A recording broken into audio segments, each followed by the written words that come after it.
Praise the Lord, Church, and welcome to the Living Oracle. For this week, I'd like to focus on some passages from the book of Ecclesiastes. And for today's meditation, I'd like to read from Ecclesiastes chapter 3, from verse 9 to 15. Let's read. What gain has the worker from his toil? I have seen the business that God has given to the children of man to be busy with. He has made everything beautiful in its time. Also, he has put eternity into man's heart, yet so that he cannot find out what God has done from the beginning to the end. I perceived that there is nothing better for them than to be joyful and to do good as long as they live. Also, that everyone should eat and drink and take pleasure in all his toil. This is God's gift to man. I perceived that whatever God does endures forever. Nothing can be added to it, nor anything taken from it. God has done it, so that people fear before him. That which is already has been. That which is to be already has been. And God seeks what has been driven away. We see how the writer begins this chapter saying that there's a time for everything, a season for everything that humanity partakes in. And then the writer asks a pivotal question in verse 9. What gain has the worker from his toil? In other words, what is the purpose for all of the seasons that we go through in our lives, including the work that we do day in and day out? The key verse of this portion is verse 11, where the author of Ecclesiastes reminds the readers to take comfort in God's plan and purpose. And he says that God has made everything beautiful in its time. God has a beautiful plan and purpose for each one of our lives, regardless of whatever season we're going through. For example, verse 4 in chapter 3 says that there's a time to weep and a time to laugh, a time to mourn and a time to dance.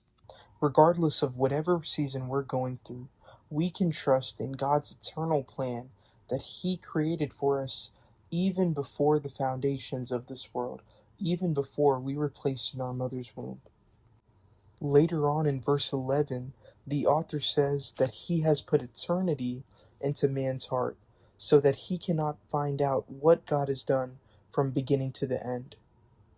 The author is explaining that it's not man's responsibility to understand everything that God is doing, but rather to trust God's infinite wisdom and wonderful plan and purpose that He has for everyone. God's desire for mankind is in that whatever they do, they should cherish it and embrace it and truly take pleasure in it. We should have a joyful mind and a joyful heart, knowing that it's God's gift for us. So many times, we as human beings worry and stress over tomorrow rather than enjoy the gift that God has given us today. So many people don't get to wake up this morning, but God has given us the gift of life, and it's our responsibility to show gratitude to God and express our thanksgiving to Him.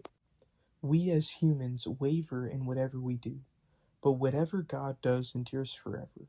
God is perfect and God is eternal. And this truth should bring comfort for all of us, especially in this new week.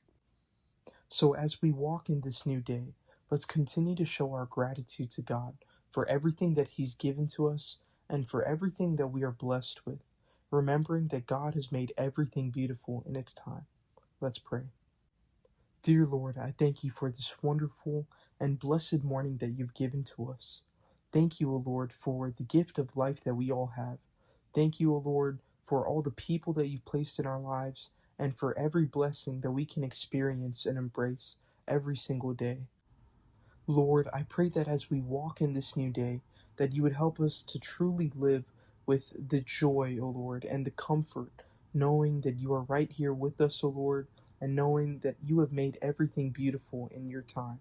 And, O Lord, I thank You for everything that we have and for who You are, O Lord. Lord, I thank You and I pray this all in Jesus' name. Amen.